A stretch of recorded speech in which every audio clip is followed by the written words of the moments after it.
Then there's I don't know whether it's an urban myth or whether it's fact, that if you wanted to buy the best rye, you had to go to the Carroll County Sheriff.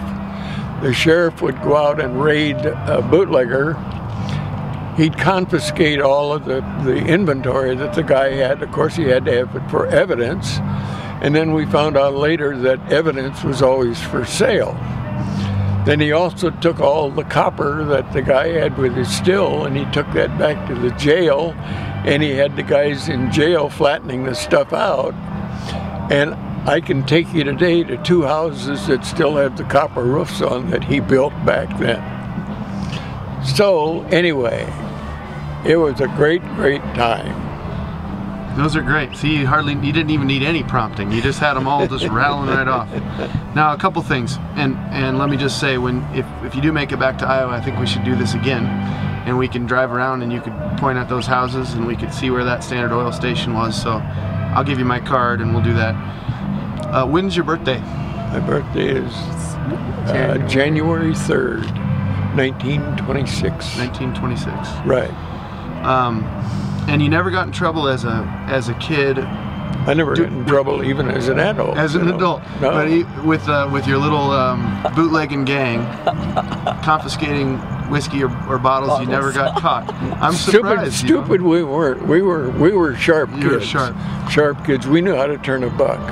That's awesome. No, we never. Everybody learned that. We never got in trouble for it. No. Yeah.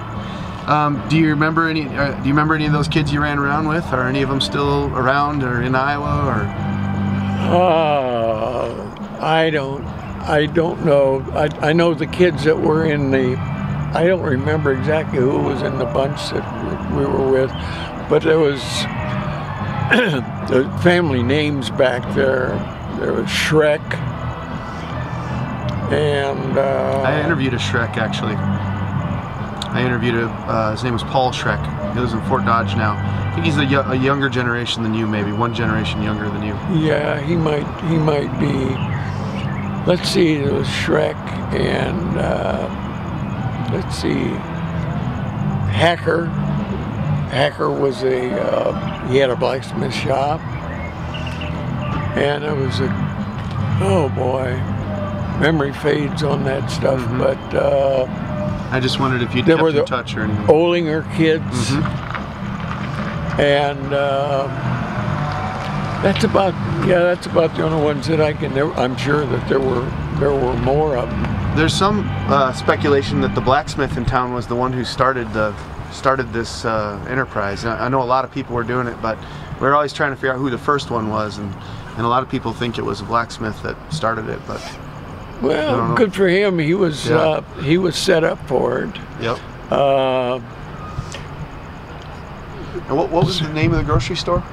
My dad's was a Jack Sprat store. Jack Sprat. Was that like a chain sort of thing? Yeah, it was a franchise. It was a franchise deal.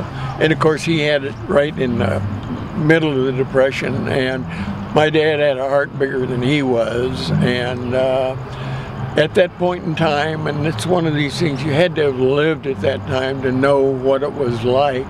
And you know, we think things are tough now, you know. They don't come anywhere close to it. But people that my dad knew would come in and they'd just say, Leo, you know, the kids don't have anything to eat at home, and you know, if I could just get some stuff, and then you know, I'll pay you when I get some money. And those were the days of the old McCaskey register. You flipped the big sheets down and you wrote it on a little sales slip, and they gave them a copy, and the carbon copy went up there. That was the whole bookkeeping system. Well, at the end of the time, when my dad, he was forced out of there because he was out of money. He was just plain forced out, and everybody had said, yes, you know, we're going to pay you. Well,